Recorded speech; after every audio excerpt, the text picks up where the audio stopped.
Good morning, and thank you for coming out this Saturday morning. I really appreciate it, seeing friends and neighbors and people from across the community. We schedule these so we have an interactive opportunity where I can share what's going to be happening in the upcoming legislative session, as well as hear from you with your questions and some of your concerns. We do we have an official special guest, but we have a lot of special guests today. We do have Dr. Monica Goldson, the CEO of the county schools, who oversees a fairly large operation. While there might only be 200 schools, we're talking about over 20,000 employees. That's a big ship to try to turn. So we have a lot in store for us. We have a lot of other important guests. The way we're going to work it, I'm going to do a few introductions. Then I'm going to introduce the CEO, and she's going to have time to speak and answer a few of your questions. Along with her is the chair of the Board of Education, Dr. Alvin Thornton, who's joined us today. Dr. Thornton, very important in the history of funding schools in Prince George's County and the state. So we're going to hear from Dr. Goldson. Then I'm going to share about the upcoming session, and then we're going to leave at least 20 minutes or so for questions. Many of you know Ian Ullman, who's been with me for 11 years now. And many of you have worked with Carol for a number of years. Because of our limited budgets, Carol's been full-time during session, part-time out of session for lots of economic reasons we all know well. She needed to move to full-time, so Carol's actually moved somewhere else in the legislative process, so she's still around, but we have replaced Carol with Susan Kivioja over here, and Susan is new, and please welcome her, and if you have questions or introduce yourself, some of you frequent the office or call or ask advice or help in the communities. And are a great contact person, so please check with Susan, who's new to our staff as well. Just start over here and tell us who you are and what community you're from. Hugo Newman, University Park. Lori Morrow, I live in Bowie. Matt Carey, University Park. And Mayor of University Park. Please. Good morning, everyone. Lincoln Lashley, Councilmember City of Carrollton. Sam Jackson, University Park. Kilo King, President of Beacon Heights Citizens Association. Eric McKenzie from Greenbelt.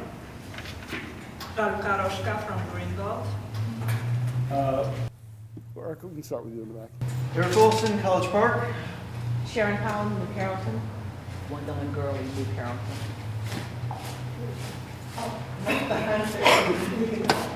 Robert Jackson, Tony Matthews in Greenbelt. On New York and Greenbelt. Louisville Baby, President of the Carson. Atlanta. Woody Woodard, Atlanta. Nicole Williams, Greenbelt. And Nicole is the newest delegate for the 22nd District, just sworn in last week. Let's give her a round of applause. She will be a great asset. And before we go to the third area, your name and your community. I'm Roy Peterson. I'm a council member for the City of New Carrollton. Thank you. Great. And Monica Goldson from Marlboro. Alvin Thornton, Prince George's. Jerry Hendershot, University Park.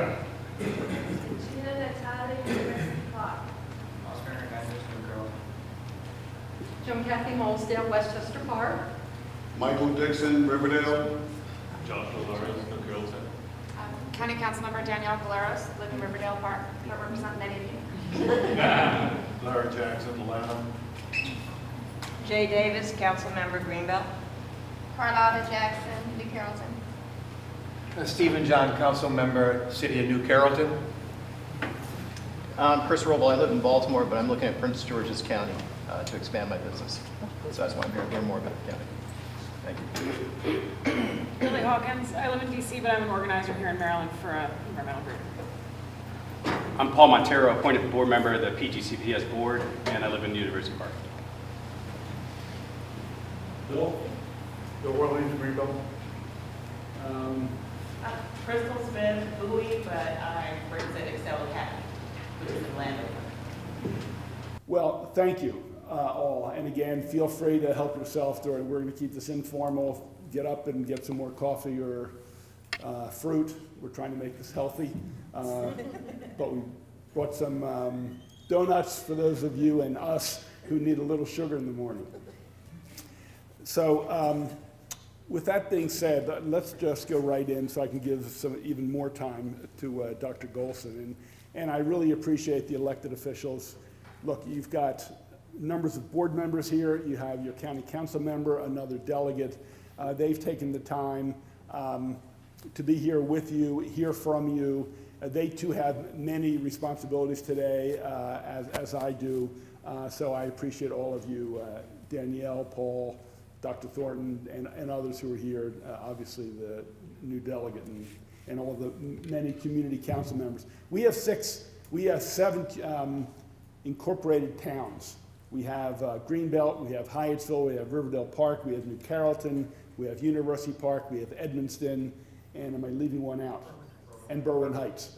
So many of you live in towns with your own mayors and your own police force, and then we have probably a quarter or a third of the district that's not, it is in an unincorporated area that basically for services totally relies on the county. So that just happens to be the makeup of our district. So let me talk about schools, and later on during my presentation, I'm going to go in depth on a few education issues confronting us, and that we'll be addressing in January. One being the Kerwin Commission, this whole major reform effort to improve our schools and make them world class. As I said, over 20,000 people work for the schools. Is it 23? 22,000. I mean, it is one of the 2 or 3 largest employers in the county. It's one of the largest in the state. I mean, there are not many private sector buildings where you have a CEO is overseeing 22,000 people. That's a major responsibility. And it is labor intensive. There are a lot of employees for the $2 billion or so budget. So one, leading it on a day-to-day operation is difficult. Making changes as someone who is fairly new, as been 2 years as the chief executive, of making changes. You know, we talk about these big ocean liners. You can't just say, turn the wheel left and it goes left. You know, it takes miles and miles to make that curve. It takes time. And so shifting a culture, a lot of people, we have buses. It's a major operation that she is the day-to-day responsibility. Obviously, Paul Montero and Dr. Thornton do this work as the oversight, as the Board of Education.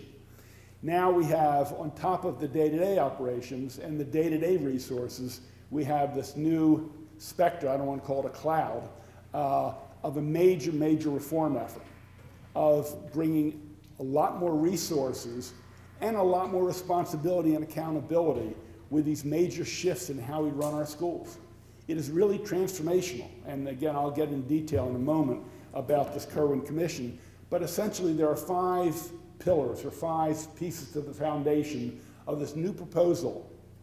And the reason this proposal came to be was because this commission looked around the world, not just in the New England or mid-Atlantic states or the United States, looked around the world, what are the best performing school systems? How did they get there? What did they do? And that was translated to what it would look like in Maryland. And 5 proposals came out, changing and expanding pre-K opportunities for children, 4-year-old and even 3-year-old, particularly low-income families, getting them high-quality pre-K service before they entered the kindergarten, so there would be no gap or a smaller gap between those that have greater opportunity. That's one. The second is to attract and keep, to retain our best and brightest to become teachers. You know, a lot of our very smart students become business leaders, doctors, or lawyers. We need to bring them into the teaching profession, not for a year or 2, but for their career.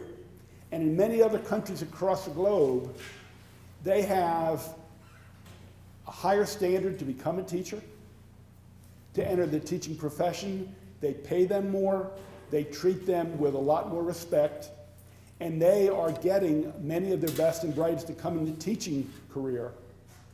And so the second leg of this 5-leg proposal is to transform our teaching corps. Now, we have a lot of great teachers, and of course we have some who probably shouldn't be in teaching. In the successful countries, they have stacks of application like this, and they can be very critical of who they select. In some counties across the state, they have an applicant pool like this. And unfortunately, because not as many people are going into education, there are some applicant pools that are very thin, and you can't be as selective. We want to change that. The third leg is a more challenging curriculum and more defined pathways to success. A challenging curriculum from kindergarten through 12th grade, and then in the 11th and 12th grade, we want to have a super advanced curriculum where they can take college courses, they can get trained in career technology and be certified, and have multiple pathways where our graduates are truly graduates in college and career ready by 12th grade. And the final two areas are additional support and opportunities for those facing challenges, whether they be in high poverty areas or special education students, whatever it might be. We have to have the resources for those students who don't have the opportunities, the extra tutoring, the extra health care, and other factors that end up being major obstacles to their success in the education system and society at large. And the fifth one is accountability. We can't invest money and expend money unless there is a high level of accountability. So this is just in a very quick overview what we're doing with the Kerwin Commission, which means it's additional responsibilities and challenges for the CEO. We're going to have Dr. Goldson speak and share the challenges and opportunities coming ahead for the school system. Then we're going to take a few questions. But please, please, please, if you have a particular question about a particular student, please hold off on that. We're here to talk about systems. She runs a very large system that affects all of us. Our children, our grandchildren. When we go to the doctors, that young nurse is a graduate of our schools. That affects us. It affects economic development. What employers come here, depending on how qualified our graduates are. Dr. Monica Goldson. Good morning. I normally wear heels, so today I realize how really short I am to Senator Pinsky. I want to thank you all for coming out on a Saturday morning when I'm sure you could be out doing holiday shopping, but you thought it not robbery to come and hear about Prince George's County Public Schools, and so I truly appreciate that. I am honored that on this past Thursday, I proposed our fiscal year 2020 budget to our Board of Education in the amount of $2.3 billion. And the focus of this year's budget will be on providing universal meals program for our 45 community schools. And what that means is providing free breakfast, lunch, and supper for those students in those 45 schools, which will touch approximately 31,300 students. Making sure that when they arrive at school and when they leave, their tummies are full and they've had not only an educational experience that propels them, but also making sure that they are able to strive as students in their communities as well. What most people don't realize is that we have 60% of our students who are on free and reduced meals in a school system that has 136,000 students. And so we want to make sure that we're contributing and providing and supporting those families and showing them that they are part of our community. As well as on top of the Universal Meals program, we are expanding our career and technical education program. For many of us back in the day, that was called vocational education. Career and technical education is an extension of that, a lot more extensive than what vocational education looked like back in the day. We now are providing career and technical education experiences that do require some community college level courses, but also require that our students take assessments to make sure that they get their licensures in those career and technical education areas, so then they can go directly into plumbing, carpentry, HVAC, masonry, welding, immediately once they get their certifications and then beginning in the workforce. But what's even more special about that career and technical education strand is that we're also adding in every last one an entrepreneurship course, because we want those students to also learn and become their own business owners. And so in order to do that, you do have to have the skills necessary to understand what it takes in order to not only be a carpenter, but also to own your own business where you do provide those services. And in addition, we're also expanding our mental health supports. So we are grateful for funding that we received as a down payment as part of the Kerwin Commission for not only this school year, but next school year, that provides mental health supports in those 45 community schools that I mentioned. And if you're wondering what those 45 schools are, you can go on our website at pgcps.org, and at the search bar, just type in community schools and the list of all 45 will come up for you. But we know for a school system that has 206 schools, we need to move faster in providing mental health supports. And so I've requested in our budget to expand those mental health supports at the secondary level.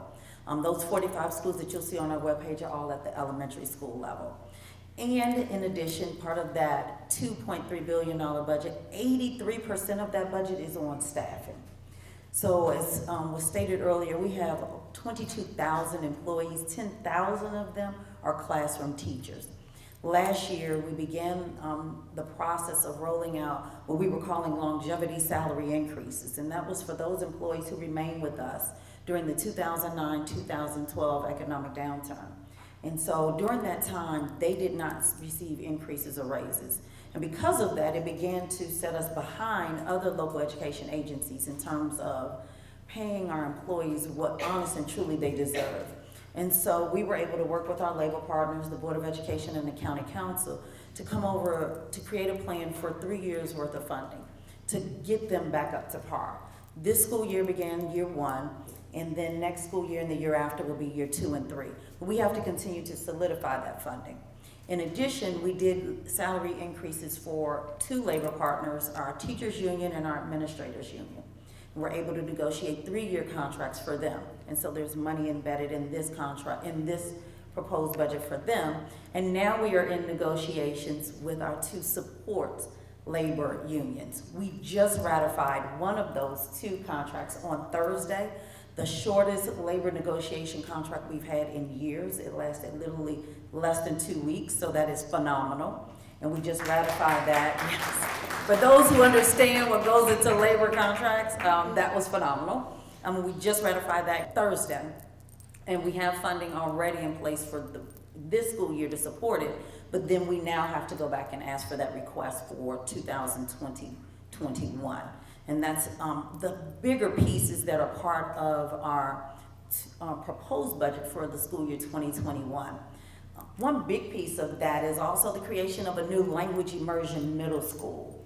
And so we started a language immersion program for increasing the number of seats that we offer for Spanish language immersion, and we already had French. But now what we're doing is extending it to those new Spanish immersion students and making sure that they have those services continued at the middle school level. And of course, as we then unveil that for next school year, we'll then begin having conversations of what that looks like for high school. We want to make sure that as many students walk out of our doors that are biliterate in language immersion, because we do know that in our growing society, we need our students to be bilingual in multiple languages. So many times people come to us from other countries being bilingual. I want to make sure that we produce more bilingual students when they exit from us. This year, we are grateful that we had the largest historic increase for Prince George's County Public Schools in student enrollment. We increased our student enrollment by 4,000 students. And because of that, that also requires an increase in our budget from 2.1 to 2.3, because we're going to need additional staff to support that increase of students. That increase came from our immigrant students as well as at entry grade levels, at kindergarten, grade 6, and grade 9. So what that means is that we are attracting students back into the school system because they're feeling that there's something going on that they want to be a part of, and that's a great thing. I am extremely I have a lot of pride for the work that we're doing and moving forward for building our infrastructure. So at the beginning of this school year in September, our Board of Education approved an alternative construction financing project, better known as P3. And our county council worked jointly with us to be able to begin the process of building 6 new middle schools throughout Prince George's County, which will be built in 3 years. That has never been done. If anyone knows, you know that our buildings are approximately 50 years, average 50 years of age. And so for us, that means that over 8,000 students who are currently in their middle schools will be learning in a different kind of middle school in 3 years, and that's phenomenal. And those 6 middle schools are a new Adelphi area middle school, Hyattsville Middle School, Kenmore Middle School, Walker Mill Middle School, Drew Freeman, and then a new Southern area middle school that will combine Potomac Landing and Fort Washington Forest. So we made sure that they were strategically located throughout the school district. Not only will we be renovating and creating new locations, but also adding additional seats. But for this community also, in addition to those, we also are in the process of building a new William Wirt Middle School, which is sorely needed. And that was through the traditional route, through the Interagency for School Construction. And so it's important to know that we're still following the traditional route and then also adding in the alternative school construction route. I'm sure Senator Pinsky might bring this up, but in this legislative session, there will also be additional legislation proposed around a bill called the Build to Learn Act, which will also look at providing another track for us to look at building additional schools. And so we're hopeful that we'll be able to also participate in that. We are in dire need of renovating and building new schools, no question about it. And we have to find non-traditional ways of doing that. Honest and truly, it has taken us about 7 years to get to the groundbreaking for William Wirt. It takes a very long time to go through the traditional route. And so for us to be able to do some non-traditional ways is what we are continuing to focus on with our county council, our elected officials, and our county executive. Most recently just happened this week, so I'm excited to announce that we have 8 new what are called E-Gate schools. And those are schools that are receiving an award from the state of Maryland for their excellence and gifted and talented education programs. There are 13 schools in the state of Maryland that will be receiving an award later in the winter. We received 8 of the 13. That has never been done. And so let me announce those 8 because it is phenomenal. We will be celebrating in those schools as if they just hit the lottery. Greenbelt Elementary School, Heather Hills Elementary School, Mattapanai Elementary, Pointer Ridge, Valley View Elementary, Accokeek Academy, Benjamin Tasker, and Walker Mill Middle School.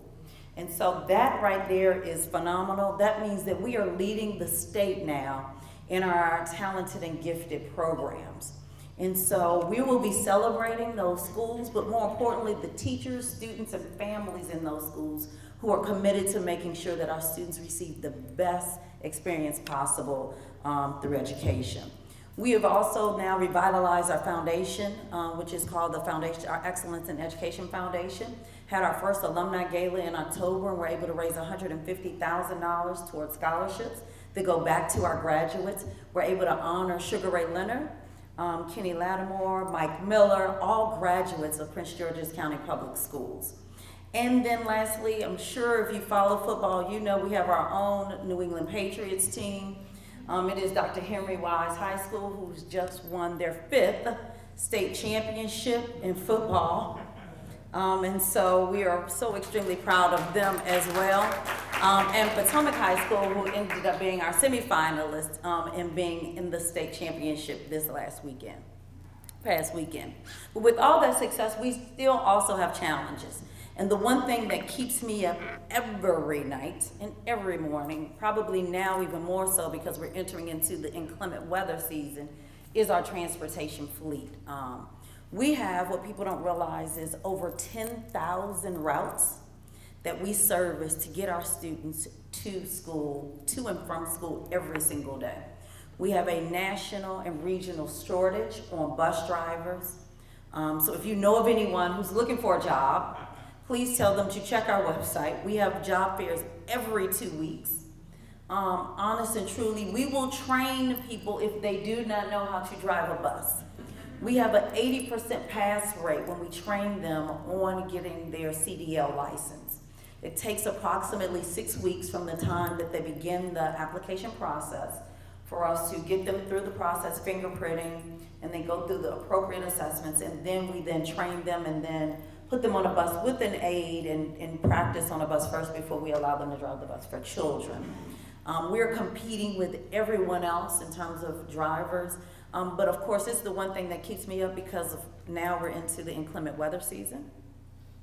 And I don't want kids standing in a bus stop for a long period of time in the cold. And if you've driven past bus stops, many times I see some of our students who don't have on coats, who have on jackets, who don't have hats on their head, gloves on their hand, and during rainy season, for some reason, don't use umbrellas. I don't know if it's not a cool thing anymore, but then they get to school drenched, which then promotes now a health and wellness issue.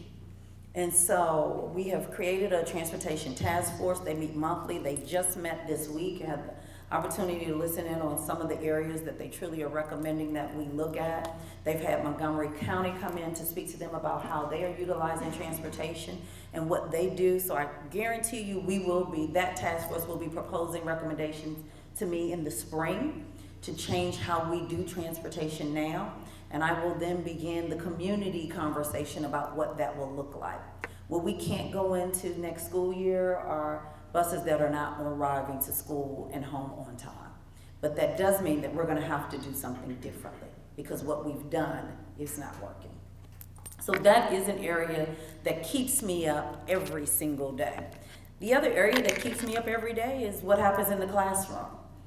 And so I have challenged our principals as well as myself to get back into the classroom to teach a lesson because it's so extremely important that our community knows that the principals who lead our buildings are also experts and are instructional leaders. I expect them in the classroom every day monitoring instruction. I spend a lot of time myself going into schools unannounced, making sure that teachers and supports and resources are available so that our students have the best educational experience possible every single day. I promise you that how we learned is not how our students learn today. They are very much technology driven. They are working in groups and centers. They're asked to expound on how they arrived at answers and to honestly be able to justify not only in writing but verbally and be able to expound on the experiences through interdisciplinary approach for instruction. It's my expectation that from the time the kids walk through the door until they walk back out that door, that they are fully engaged in the learning experience. And if you're parents, it's my hope that when they get home, they're tired.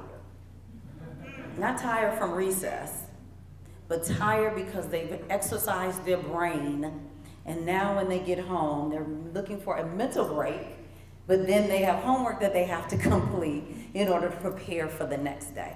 Honest and truly, that is what our kids should be tired from. Recess is important because they do need a break and an outlet. I truly get it. We as adults always have to get up from our desk and take a break. But I'm talking about that mental tired from truly learning experience, and that's my expectation every single day, and I do my best to try to communicate that to our learning school environment. The focus of every last one of those 22,000 employees should always be about the classroom. And I do spend time having conversations with them and making sure that they understand without students, none of us have a job. Lastly, the Kerwin Commission and recommendations that Senator Pinsky talked about are so extremely important because it's a reform effort that honest and truly will change the experiences our students have and our adults and community have with the school system. And not only for Prince George's County Public Schools, but across the state of Maryland. We are completely blessed as a community, Prince George's County, to have a leader such as Senator Pinsky who understands the policy recommendations of Kerwin because he's been intimately engaged with writing it. But then we are also lucky to have Dr. Alvin Thornton, who also understands education funding. We currently are funded through what's called Thornton funding. Who would think it's named after him? And so the traditional way that we have been funded, unfortunately we've been underfunded, was named after him, but he now sits on, or sat on, because they've concluded now, the committee that looked at creating the formula for Kerwin. And so I'm grateful that he joined me today. And so he quickly found this out. This is what happens when you come to a meeting that you've been voluntold that now you're going to come up and speak really quick. This is what happens when you're a teacher too.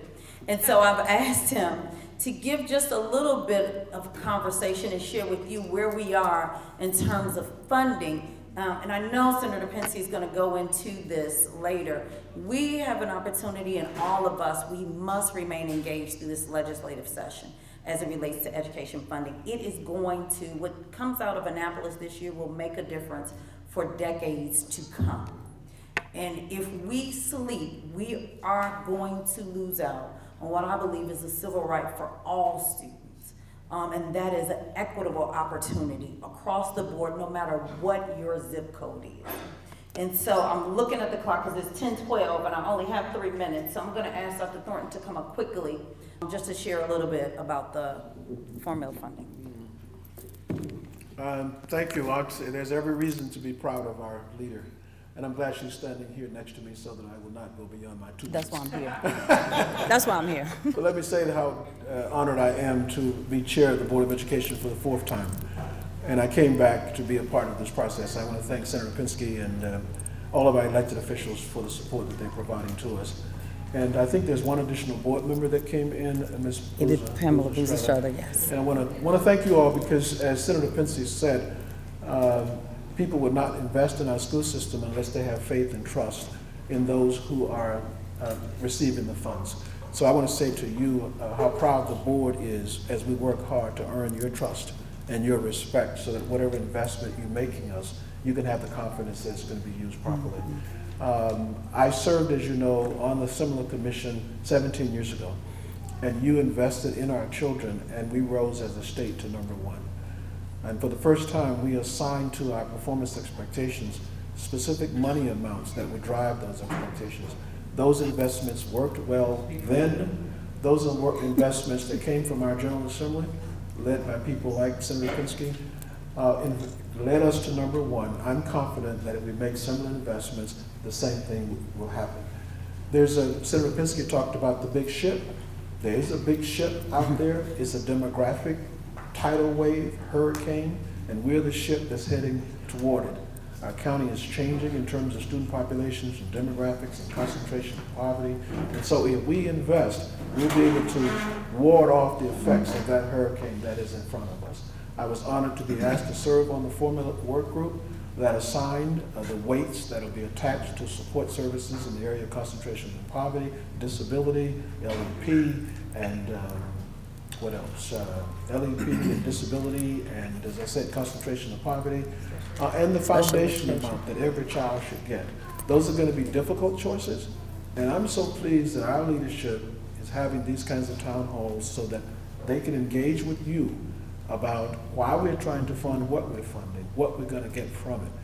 My hope and my prayer is that from that will come a consensus from the community of what we can do on behalf of our children so that we can support the leadership that's before you.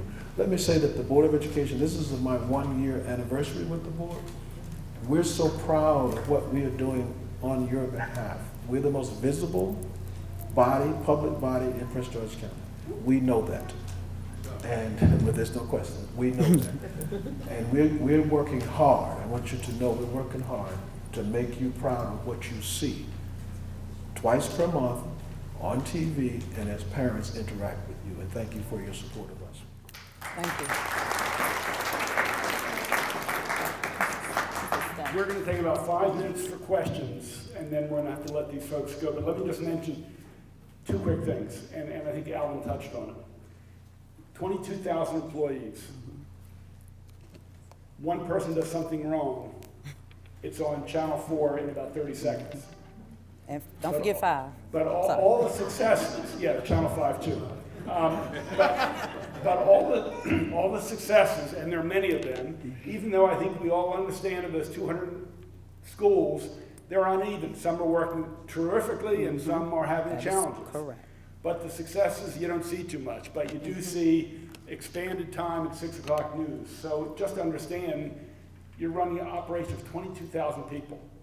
And we'd love to have 22,000 perfect employees. Unfortunately, they aren't. But we need to get our best and brightest, whether they're a bus driver, a secretary, or in a classroom. The other thing I want to quickly mention, you know, there are lists and there are lists, you know, and everyone gives, you know, the top 10 list. Well, one list just came out about the most superior schools across the state. And the #1 program out of the whole state, Montgomery, Howard, Baltimore, was in Prince George's County. It's the Academy of Health Sciences at Prince George's Community College. And I had that on my paper, which has a teacher academy. Please bring that up. Let me tell you how it works. A student, after 8th grade, decides where they want to attend. Some want to attend Roosevelt in Greenbelt, a great school. Some want to go to another town and gifted school, whatever it might be. There's a program that's still fairly new that accepts about 40 or 50 students a year. 100. 100. 100. Wow. And these people go to the community college, and at the end of 4 years, they get a high school diploma. In the morning.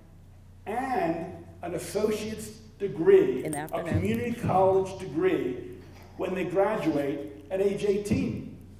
Think about that. Right. When they finish high school, they're also getting an AA degree, and then they have saved 2 years of college tuition, and they can go immediately, as an 18 or 19-year-old, into their junior year of college. Full rides, 100%. That's what you do. And besides the academic on the campus, they interact with other college students. These kids are terrific. I heard from them. And at least half of them are first generation, meaning their parents didn't go to college. Correct. This was just ranked #1 in the state. Yes. It'll knock you over. And it's something I think we want to expand on, and in those conversations to do that. Thank you, quickly. So in that program, we also added now 50 additional seats for a teacher academy. So those students will be graduating next year as seniors and going into University of Maryland, Howard University, or Bowie State, and would have already passed their praxis exam going in as juniors to get their teaching certification to come back to teach with PGCPS. That really is one of the recommendations in program.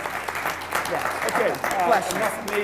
Questions for either of the two. And again, we have 2 other board members, Paul Montero, Pamela Boozer-Strother, who are doing terrific work as well. Questions? Yes. Yes, ma'am.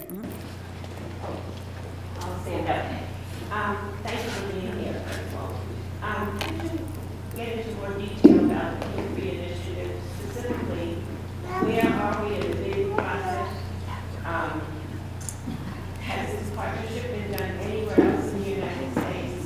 And what do we as Maryland, what financial impact, if any, have in this process? Excellent question. So we are now in the process where our request for proposal has been posted for the 4 companies that have been selected that can apply. We started with 8 requests for qualifications. They went through a panel vetting, and from that 8 reduced it to 4. Those 4 are now in the process of applying, and then we will select 1 from the 4. The second question. Has it been? Oh, ever done, thank you. So public-private partnerships have been done. What is unique about this one, so the answer to the question is no. What is unique is that we've added in a maintenance clause to this program. And what that means is that literally for the 30 years that we're paying the organization back that is building schools, we paid them, start the payment process the minute the kids walk through the door. If anything breaks down in that 30-year time frame, the company is responsible for the repair of it. That has never been done. That is major. I am actually the principal who opened Henry Wise, and I can tell you at the end of that 1 year, there were lots of things that broke. The warranty was over, and we then had to foot the bill in terms of operating budget. We won't have that in this ACF P3 model. So that is the first ever being done. The state of Maryland is also watching this process because it's something that they want to begin to replicate in the Build to Learn Act possibly. And then in terms of community members, what does this mean for you? This actually has already been approved by the third of the fund will come from us, a third will come from our county council, our county government, and our county executive. And so that money is already earmarked and will come from the taxes that you're already currently paying, so it won't be any addition to community members. Thank you. You're welcome. Another question? One more question. Lynn? I'm sorry. He didn't. He's good. Okay. Another question? Yes. Yes. Vocational CTE. Is it centralized or is it spread out across the county where they access people? Excellent question. So his question was, is CTE centralized or is it spread out throughout the county? Right now, currently, it's spread out throughout the county. Career and technical education / vocational education is what we remember it.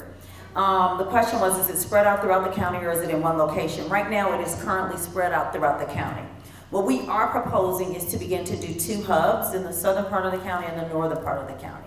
Because what we have found is that because we offer it in so many places, there are few students in each of those pockets. We had a report done by an external organization. In order to offer the program with fidelity and quality, we need to now consolidate those, use experts in those fields. So honestly, have a carpenter to teach the carpentry class, to have welders teach the welding class, and to do it in centralized locations. We're doing it first and putting that location at Crossland High School, where we're already utilizing MGM funds to help build that out. And we'll be doing that in the northern part of the county. We are looking at creating a new location though for that. Excellent question. But we're beginning the process of beginning to phase that. I think we all want to thank Dr. Goldson, Dr. Thornton for coming out this morning. Thank you both for the work you do. And if you have further questions, you can email Dr. Goldson and she'll get back to you. CEO@pgcps.org. Thank you both. Thank you very much. Let me introduce a couple people while I've told them they have other things, they should feel free to move on. We have also with us, have been joined the other 2 delegates of our team. There are 3 delegates in each district. Ann Healy from Hyattsville. And Alonzo Washington from Greenbelt. Both who play leadership roles in the House. So we're a team, we have different areas of specialty, but we work well together and we're all very pleased with that. 2 other items. On the side table, there are some documents you might want to pick up on the way out on a number of issues, including the postcard inviting you to our annual Martin Luther King event in Annapolis, a night in Annapolis where we celebrate Dr. King, we have a keynote speaker, we hear about the district, we have a nice dinner, and you also have an opportunity to come and visit the State Senate chamber, the House chamber. It's January 20th, the day is going to be celebrated, and there are going to be some buses available if you don't want to drive, but it is a holiday, so parking's fairly easy and there's very little traffic. We welcome all of you to join us, so please take that invitation card as well. Let me touch on a couple of issues, and since we've talked education, let me take two or three more minutes on that topic, and then I want to talk about transportation, the Purple Line, the trolley trail, and I want to talk about the environment, and then we'll go on to questions. This proposal that has been short-term as Kerwin is not just an infusion of money or it's another tweak to the schools.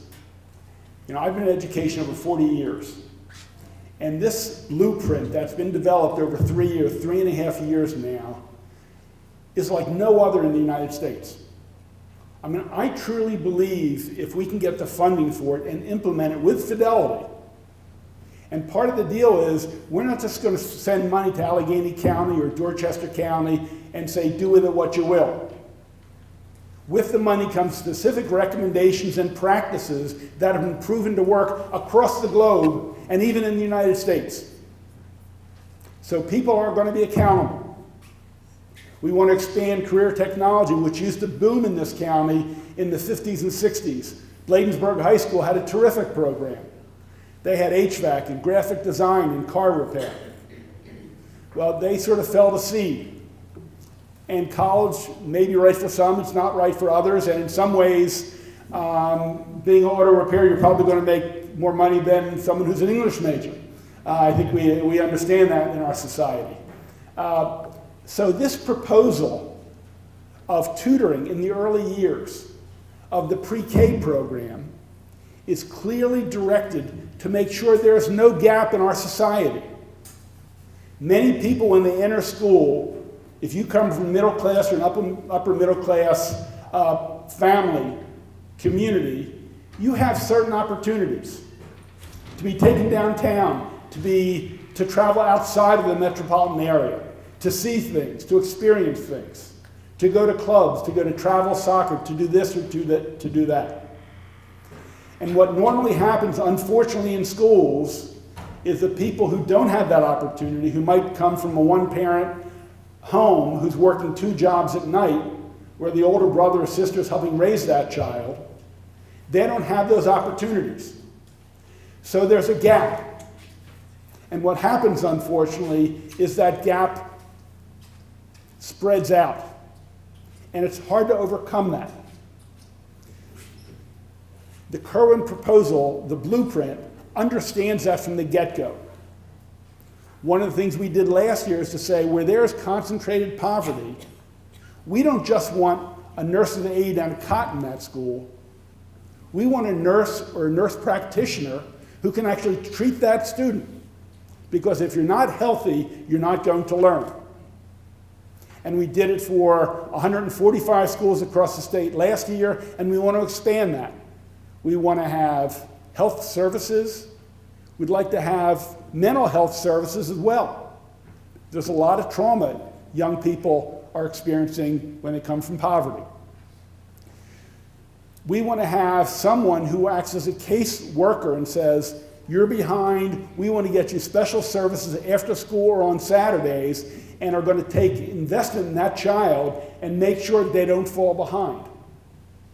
So that is embedded in this Kerwin proposal.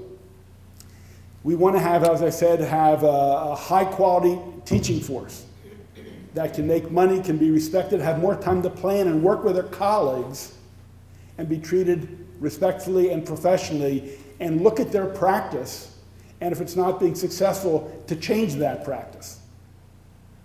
And we want to have a more challenging curriculum. Kids can learn. If given the resources and the time, they can learn. And finally, the accountability. And there's some who say, well, let's fund this part of it, the curriculum, but not pay more to attract teachers. There are some that say, let's do the pre-K, but let's not fund the more challenging curriculum. It doesn't work.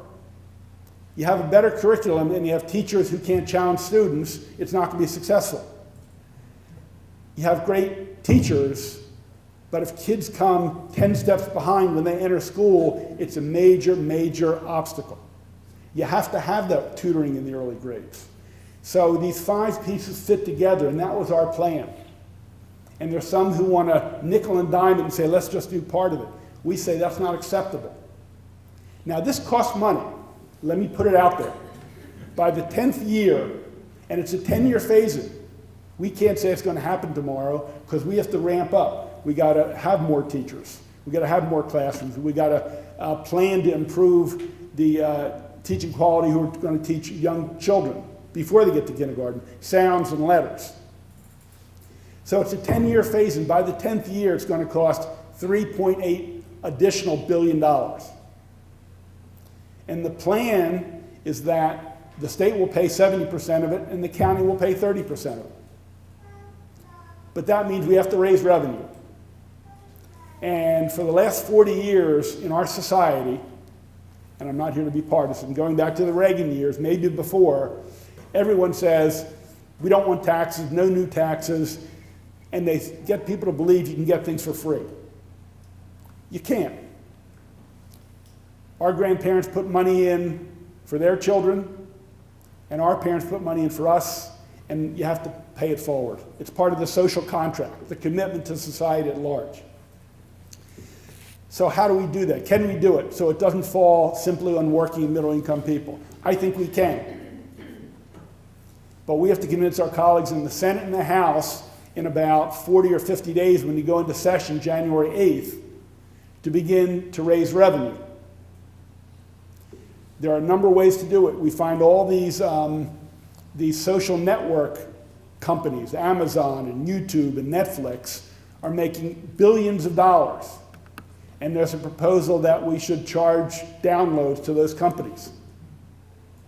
We have corporations, large corporations, multi-state, multinational corporations that pay zero corporate income tax because they shift their money in subsidiaries in Delaware, Nevada, and out west. They shouldn't be allowed to get off. They should pay their fair share. We're preparing students, many who will work for them. So there are ways to do this. But we, the delegates and myself, have to convince our colleagues that we have to raise revenue. Now, ultimately, right now, the plan is to at least get the money for the first 3 or 4 years, and then in 3 or 4 years, we'll pay for years 4 through 10. In the county is going to have to address this as well because they have to have skin in the game. They have to invest in this as well. So I don't want to spend a long time on the policy. You've heard pieces of it, and you can go to a website to get more information, or we can talk at another time on that. But the next step is to get the commitment to raise the revenue, to pay for it, to invest in our children, and it will pay off. Because if our children get a high-quality education at the early years, they're not going to get alienated, they're not going to act out, they're not going to get in trouble, and we can break that school-to-prison pipeline and need fewer prisons and fewer prison guards and have more people graduate high school with a skill and can get a salary and pay income tax. This will pay for itself in the out years. We have to understand it can change our society. I truly believe it is transformational. Hopefully I'm not overly passionate. I think it's important. I think it can work, and I'm very excited about it. Before I leave education, 2 other things let me mention. The Promise Scholarship. 2 years ago, the legislature in the House and the Senate, we passed a scholarship for community college.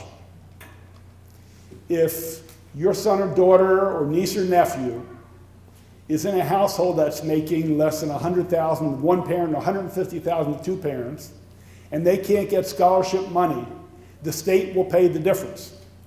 Essentially, community college is free in the state of Maryland now. Think about that. No debt. So when they finish and get the A degree, they can work and not have to worry about paying back that $5,000 or $8,000 or $9,000 they owe. It's called the Promise Scholarship. So if none in your family have heard of it, they should go to the guidance counselor and ask about it or call my office. We are one of the few states that have put it on the books through legislation. So essentially, unless you're making $1 million, you won't get the tuition. But for working and middle-income families, we now will have free community college. And that's pretty damn exciting. And finally, Dr. Goldson alluded to it, we put in a teacher scholarship. We want to get the best and brightest to come into our classrooms. The students who are 3.5 and 4.0 students, the students who get 600 on their SAT in each one. If someone in their junior year of high school or senior year of high school wants to teach, they can find out from their guidance counselor at the teacher scholarship, and it will pay tuition, room and board, and books at College Park, at Towson, or Bowie State if they get accepted. And there's only one condition. When they graduate, they have to teach for at least 4 years in an area that is a high-needs area where there's challenges, whether it's in Prince George's County, in Baltimore, or even Montgomery County, there are schools. There are schools all over the state where there's some poverty. Think about that. That's $15,000, $30,000, $60,000, probably $70,000. But it goes to our best and brightest. But they got to give back. So that's another thing. We want to get those children, your grandchildren, your nephews and nieces, et cetera, to come into teaching. So there are a lot of things on the horizon on education. I'm going to jump to two other issues, and then we're going to open up for questions. Transportation. Some of you have been inconvenienced a little bit by the Purple Line construction. We have fought for that for numbers of years. And while there's a short-term pain, people will be able to go from Bethesda, Silver Spring, from the University of Maryland, from here, from College Park, from Riverdale, to the New Carrollton Metro and get on the MARC train if they need to go to Philadelphia or New York, or to go to Washington, or to get on Metro, rather than, as you know it, our metro system is built like spokes in a wheel with DC at the bottom. So if you're in New Carrollton, you've got to go downtown and then back out to go to Rockville. Well, there are a lot of jobs on 270. We're getting more jobs in Largo, the new hospital. So this is to cut that off, to have an east-west transit. It's a light rail. You just hop on. They're not big, humongous stations. There will be one at Kenilworth and East-West Highway to go over Kenilworth. But if you've gone to BWI Airport, you'll see the light rail. It takes about 10 seconds across the road.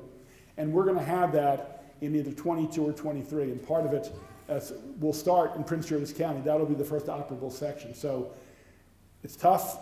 You know, those lanes going up General Highway next to Glen Ridge, some mornings it's a pain in the rear end, but stick with us. It's going to be a benefit. You know, if you want to get to Bethesda, you want to get to Silver Spring, you want to get to campus. One of the things we are hoping is that these students from Montgomery County go to college, won't get in their cars and get on the Beltway.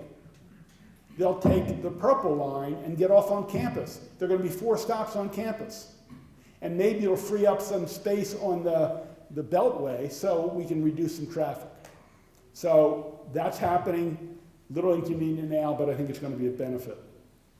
Those of you who are bicycle enthusiasts, if you get on the trolley trail that goes parallel to Route 1, you can get on Lake Artemisia, go through College Park, it goes through Hyattsville, behind Franklin's, behind the Whole Foods. When you get to south of Franklin's and Route 1, it stops. You have to go in the street. Route 1 is a little dangerous for a bicycle. There's about a quarter of a mile to Armentrout Road where you can turn and go down to the Anacostia Northeast Branch and take it all the way into Washington, D.C., to the stadium. And you'll see more and more people biking that. I've been working for 3 years to get that last quarter mile done. And it's on track, it's funded, and they should start construction in about 18 months. So that's going to happen. So things are happening on the transportation front. There are also some things not so great that are happening.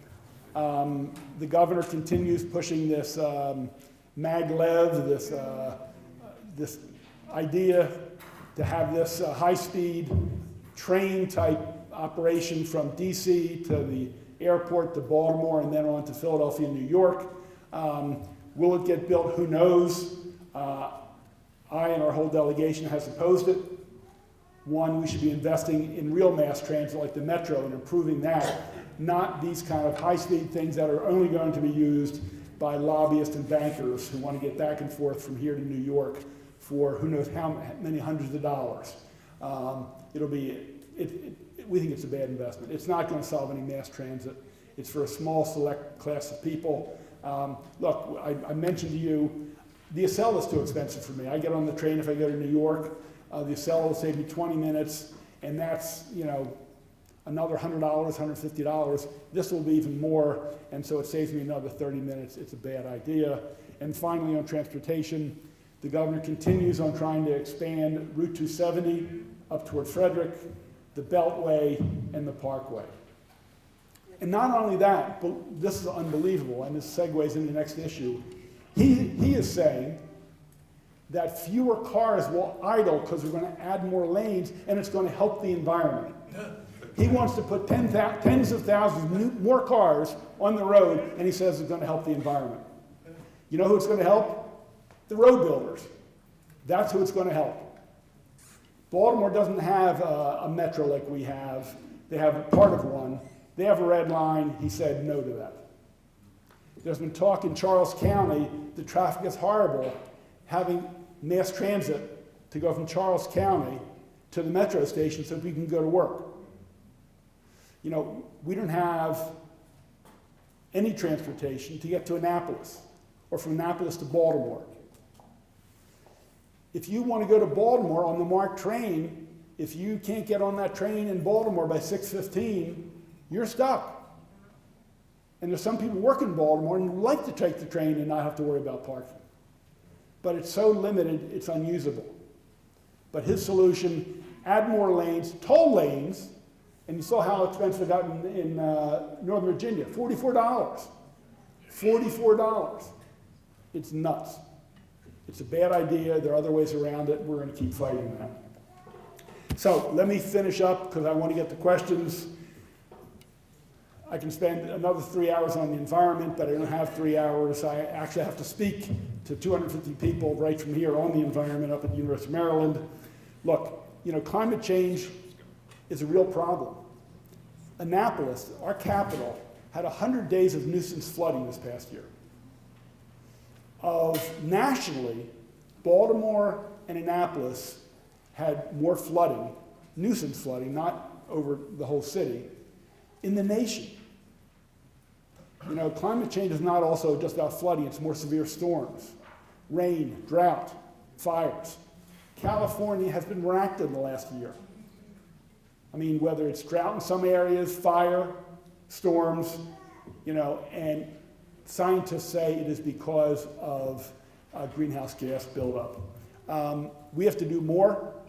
Our state has to lead by example, and we're going to put in the legislation to do just that. We have legislation, and in fact, I'm unhappy with the administration. There's an op-ed I had in the Baltimore Sun on the side table. You should look at and read at your leisure.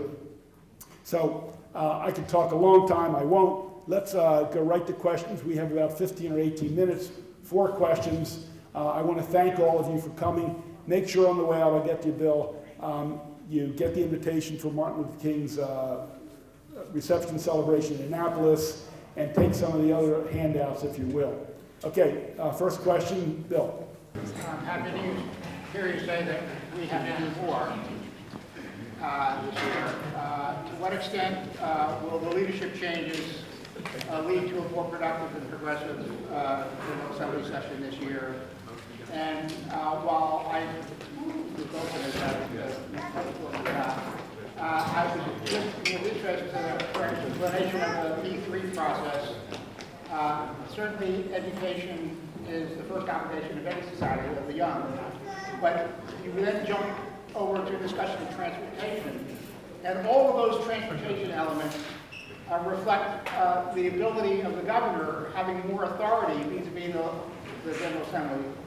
I'm wondering if one of the things this year the legislature might do is to try and balance out the authority, or initiate the process of balancing out the authority between the legislature, which has so much less authority compared to the governor. Okay, two questions. The first one is new leadership. Well, is that going to, in the Senate and the House, in the legislature? The former Senate president for 33 years is retiring as Senate president, and someone 40 years his junior is going to be the Senate president, much younger than I even. I think we're going to have much more forward-thinking legislation coming from the Maryland Senate, so I'm very optimistic about that. I think he'll be open to doing more on the environmental front and the education front, and we're going to have a strong ally in that. Bill raised a very good point. This public-private partnership, we're doing it in the schools, so the private company will put the upfront money, and then the school system will repay it over 30 years. It allows us to build more schools more quickly. He raises the point that the same P3 partnership between the public, the private partnership is being utilized for the governor's proposals on these road expansions. And there are some drawbacks in this P3. It is a fast-track approach that reduces the authority and the input of the legislature, for example. So when it might come to schools, it might be an asset. But in other areas that aren't so great, it might move forward very quickly, and we can't slow it down, because once they get approval, they can proceed with it. So the question is, are there any checks and balances that we'd be looking at in the coming session? I think that issue will come up. Clearly, there's a fair amount of opposition to the road proposal. And I have to say, and I've shared this with Dr. Thornton and Dr. Goldson, we also have to be very careful in building schools with these companies. We want to make sure at the end of the day, if things fall short, it doesn't fall back on the county taxpayers, or they send it out and contract services to employ people who don't get health care. We have to set a balance to have people who will work, are committed to their work, get the kind of salary and benefits to be productive contributors to our county. So there are challenges. I mean, on one hand, we want to build these things and build them quickly. And the public sector doesn't have the money, the private sector does. And they, of course, want a return on their investment. So we want new schools. Everybody wants new schools. But we also have to be very careful that we don't sign away the store and undercut our society by having lower paid, lower benefited employees, or at the end of the day, if they don't get the return on investment, coming back to us and saying, we want more. So, you know, that's why we have some accountants and some lawyers to look at this very carefully, and we don't want to sign our life away. So I think they're all very valid points, Bill, and I'll be raising them in the legislature as well as locally. Other questions on anything? Let's go here and then we'll come back to that side. Yes, ma'am. Thank you, Senator. Did the current commission build long-term activities of possibly reducing the proportion of public that's non-staff? Because at 83%, at least 17% for everything else, is that typical of other places in the long term that reduces that? Well, technology, automation, long term. The question is, if labor cost staff takes 80 or 83%, it leaves a lot less money for other things. And can that be reduced over time? There are numbers of schools of thought. There are some that say, if you put kids on computers, you don't need as many teachers.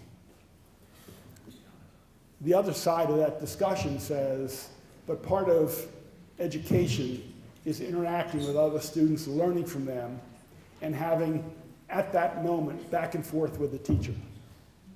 And then there are some that are in between, they call bricks and clicks, where you have schools and computers and teachers, like the College Park Academy, that does some of both.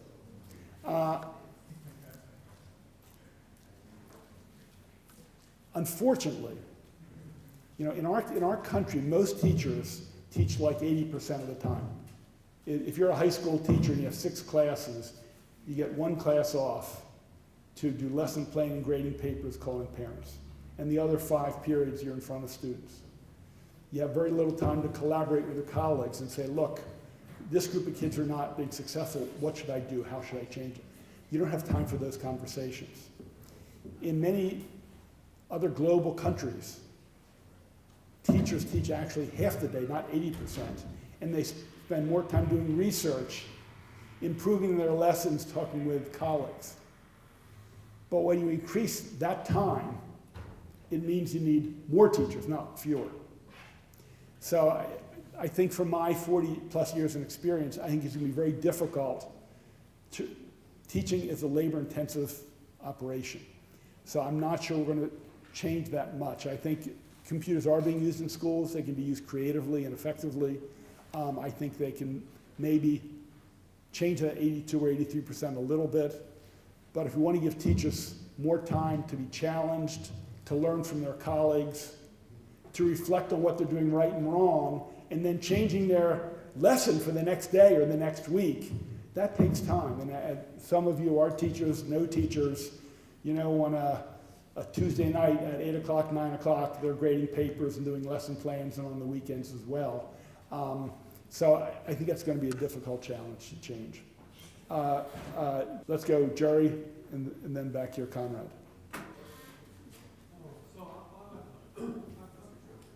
I was hoping that state services and state employment of people, teachers, as well as prison guards and everybody, and the lawyers who enforce the environmental laws, if the level could be brought back up to the low level under Republican Governor Ehrlich.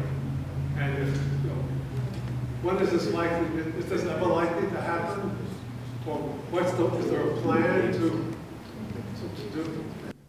The question is, one, staffing of state agencies, and I think there's an implication also of enforcement. And for the last 4 years, we've had a problem. The governor has cut the agencies. He's cut the enforcement part of the agencies. So that means if some company is doing something harmful to the environment, there's very little oversight. Or even in healthcare, if there are fewer caseworkers in social services, people are being harmed and we don't even know it. In the state of Maryland, the governor controls the budget. He creates the budget. The legislature can only reduce it. They can't even shift money, although some of that is done behind the scenes. But we can't add money. Hold on, Jerry. So the question is, do we see any opportunity in the near future to fill those positions back up and create more oversight? And it's a challenge. I mean, there could be cases in court, Jerry, and some of these could be challenged in court. I have a battle going on with the governor on enforcement. They've actually cut some fees on these chicken farms because they don't want to have the chicken farmers and the chicken industry pay more money, but that money is supposed to be used to provide oversight to make sure they're not pouring this stuff into our streams and rivers and into the bay. So I'm doing battle with him now and his agency. So when they control the governor's mansion, it's difficult. And some people are looking at having standing and filing suit. It's a complicated issue, Jerry. So I'm not overly optimistic that that's going to change in the next 18 or 24 months. I'm going to move on. Conrad. One of the terms that you use, and I love it, is you have to change the culture. In regards to transportation, what are the opportunities to kind of change the way that folks in Annapolis are thinking about how we deal with transportation, such as, and you alluded to it earlier, about having lanes that would be dedicated to buses. Montgomery County's council, I think in the past, has supported that option for 270.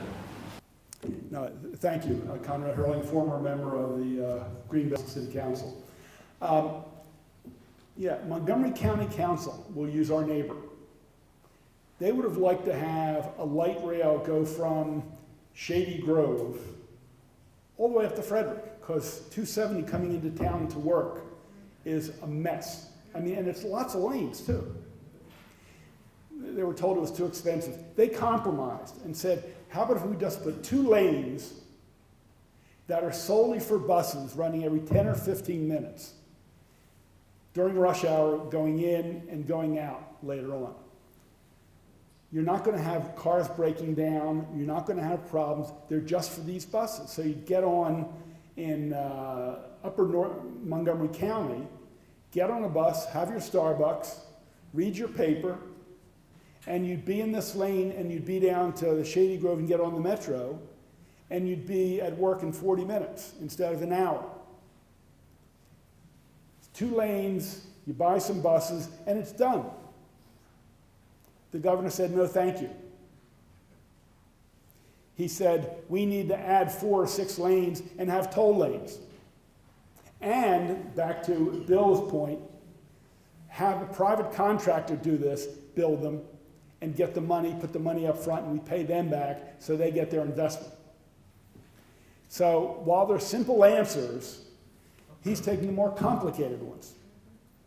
I mean, this really could have been done easily. And it's only one approach. I mean, there are multiple approaches. I mean, we really do have to get people out of their cars. I mean, We'd rather spend the time with our families. So if we can cut 20 or 30 minutes off each way, that's more time with our families. Interaction, having conversations with kids or grandkids. So there are ways to do it. We need someone with a vision. That's why the election in 2022 for governor will be important, and obviously on the national level, why 2020 will be important, and we need to get that crazy idiot out of the White House. But this is not to be partisan. Dwayne. Yeah, Paul, that's, I appreciate Conrad's comment about culture change, because Americans do have a love affair with their cars. And I want to know on the state level if you can comment, have any thoughts, if anything's in place to start moving toward more electric vehicles. I mean, can the state police be in electric vehicles? And you got a huge fleet in the state, and whatever you do at the state, I can use as an example to push in my local community. Thank you. Great point. And let me make 2 points about culture change. People in New York City, whether you're in Manhattan or Brooklyn or the Bronx or Queens or Long Island, most people don't have cars. That's just how it is. And they survived. It's the hub of the world, New York City. So it can be done, but it's a change. Now, is there a way to still use cars and not hurt the environment? Absolutely. Dwayne is exactly right. Dwayne's the mayor of New Carrollton. He was late for the introductions. Welcome, Dwayne. There are things called zero emissions vehicles. You might pass a neighbor who's got a plug-in that looks like a gas tank thing in their car. I have a hybrid which is halfway there. It's not a full zero emissions vehicle. There are about 20,000 of those in the state right now. A lot of the car companies don't advertise them, and some people are hesitant because they're not sure they can go to a place and get recharged because they don't go as far. They go 100, 200 miles, depending what brand you use. You know, some are getting better, some are expensive. But the price is coming down. We have 20,000 now. The Secretary of the Environment says we need to have like 250,000 by 2030. I don't think we're on target to do that yet. I'm going to have legislation in a major bill that we haven't introduced yet that's going to say that the state fleet, that means all the state cars, all the vans, all the light vehicles, by 2030 must be zero emissions vehicles. I mean, we have the state, the state has to lead by example. If the state starts doing it, it's going to bring prices down and maybe other people will do it. And they can't sit on the sidelines and say, we should do it. They got to do it. Every bus, the proposal is 50% of the buses in the state of Maryland that are controlled by the state, not by WMATA, but Baltimore area and other areas, 50% should be ZEV by 2030. So we have to put that in statute. So while we're trying to get some people in the mass transit and out of their cars, if we can start shifting other people to get zero emissions cars or hybrids, whatever, to reduce the utilization on oil, it would be a great benefit. Okay, yes ma'am. Hi, I'll be quick. Yes, Earlier you spoke about some of the work you've done to fight the poultry industry on the Eastern Shore, and you've been a real champion to stop the spreading of phosphorus, and thank you for that. What's your plan as chair of the committee that oversees the environmental issues to deal with the other problems the industry is creating, like the ammonia emissions and the industry just generally exploiting, a disproportionately minority and low-income community down there? Thank you. The Eastern Shore, it's flat, a lot of agriculture, a lot of farmers. And they aren't big, they aren't all wealthy farmers. A lot of them, to get by, have built 2 or 4 or 5 chicken houses. And they raise chickens for Purdue, Mount Air, and Tyson. The problem is, rather than those companies owning the whole process, they say, we're going to contract with you, you're going to buy our chickens, you're going to buy our feed, you're going to follow our rules.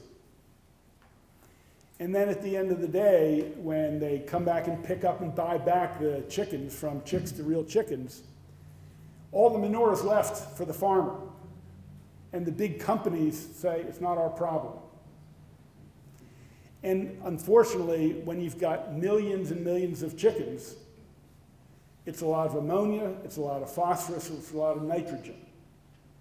And they are very harmful. So some farmers, rather than have to buy fertilizer, commercial fertilizer, they use this chicken manure to put on their crops. You know, they want to get by. They're not millionaires. You know, that's fine. The problem is if you put too much of it, the ground can't absorb it. And you get a big rain, and it runs it off into the nearby streams that run into the river and then into Chesapeake Bay. And it kills the seagrasses, a lot of the fish, and eats up the oxygen. And that's a major problem. And it's worse at the lower part of the shore, the lower 3 counties, Somerset, Dorchester, and one more, I can't remember. Okay, Wacomico.